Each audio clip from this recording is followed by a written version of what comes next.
We have a lot of new dynamics in our vernacular nowadays. This hashtag alternative facts is one I find interesting. I posted something under hashtag alternative facts that reads, the rules of the Illinois House of Representatives that will be passed on Tuesday are fair and not oppressive, as they will allow the voices of my constituents to be heard.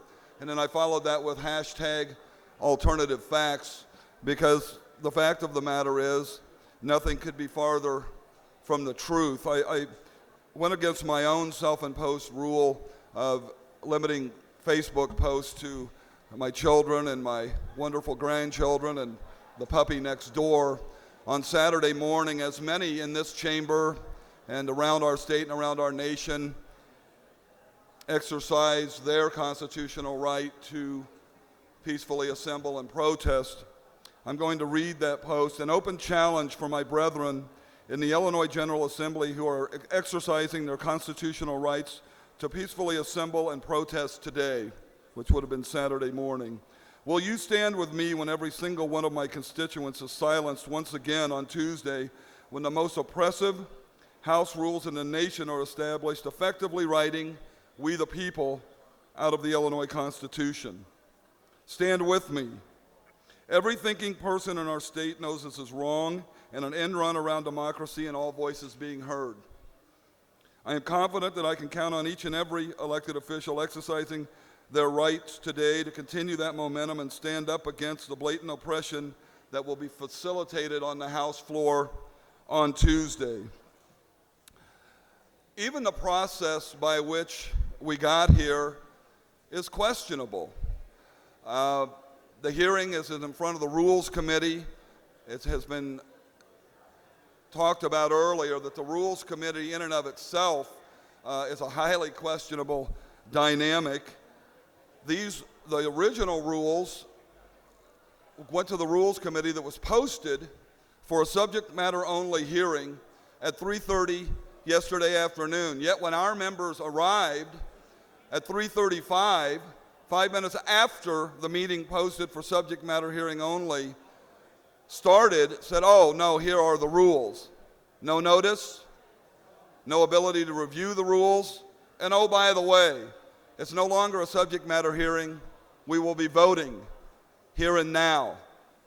How ironic that rules that are the most oppressive in the United States of America would be adopted in committee that was posted for subject matter only hearing. And then you change the rules on that to even contemplate the rules. I mean, that is straight out of a Dilbert comic strip.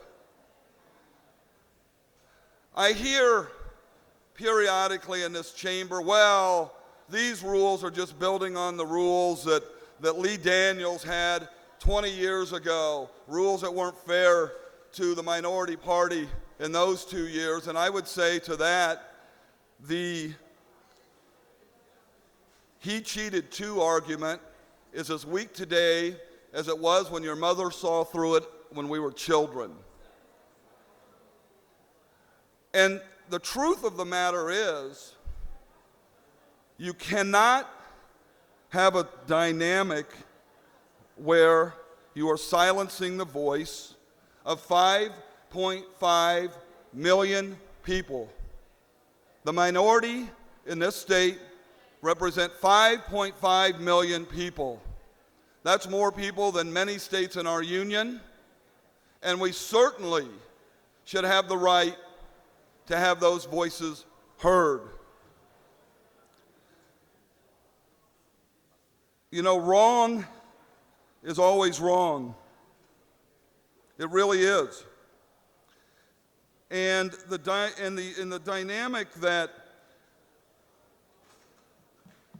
you can have different values on Saturday morning than you do on Tuesday afternoon is pretty questionable. This should be a soul-searching moment for anyone who exercise their constitutional rights to say voices should not be silenced, they should be heard in a peaceful demonstration. How on earth could you arrive here 3 short days later and hit the green button knowing that every constituent that I represent will be muffled? Every teacher, every laborer, every firefighter, police officer, office worker, everyone who's a Republican or a Democrat or an independent, everyone who really has fed up with the process, and that number's growing, they will have no legislative voice. To my constituents who are listening at this moment, I apologize to you. I apologize to you that this august chamber is about to enter into rules that silence your voice. You know, I'm going to give you a couple of examples of how petty and small this can be. I had a bill last year that was a follow-up bill in relation to how we treat property taxes after a tornado. Representative Phelps had an area devastated by a tornado, and he brought legislation that would make people whole on their property taxes. I followed that bill, giving the same kinds of courtesies to small businesses, and there were a couple of tweaks. This is a bill that came over from the Senate unanimously. A Democrat senator passed it in the Senate, my senator from the other side of the aisle. A bill that almost certainly would have passed out of here 118-0, could never get the bill discharged. When I tell school children, and I've taken to doing this, you know, we like to think a bill happens in the schoolhouse rock kind of version. I am a bill, I'm only a bill sitting on Capitol Hill. We all know the song. But I have to now follow that up with here's how it really works. When I stood on the floor of the House of Representatives under the photograph of the portrait of Abraham Lincoln and said, "Can I get my bill discharged from the Rules Committee?" one person in the singular can stand up and say, "I object to that motion," and it stays in the Rules Committee. Wouldn't matter if I had 10, 15, 50 co-sponsors. It remains in rules. That's outrageous. You know, my community, my district is actually closer to Indianapolis than it is to Springfield. And I have to tell you, if this is how we're going to do business on this floor, I may lead kids over to the Indiana Capitol to say, here's where democracy happens, because it damn sure doesn't happen in Springfield. The Rules Committee is not even open to the public. There's no press. There's not a single constituent there. No other state in this union has rules that are this oppressive.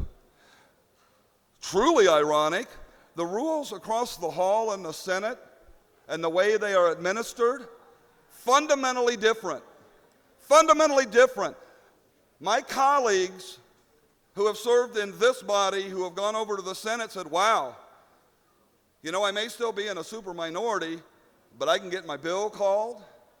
I can have the wonderful constituents over to sit in a hearing and have their voices heard. That's what democracy looks like. That's what it looks like. You win some, you lose some on the vote, but there should be a discussion. There should be a vote. Mr. Speaker, should this bill receive the prerequisite number of votes for passage, I'd like to request a moment of silence on behalf of my constituents to mourn the death of democracy as it relates to their access to the legislative process.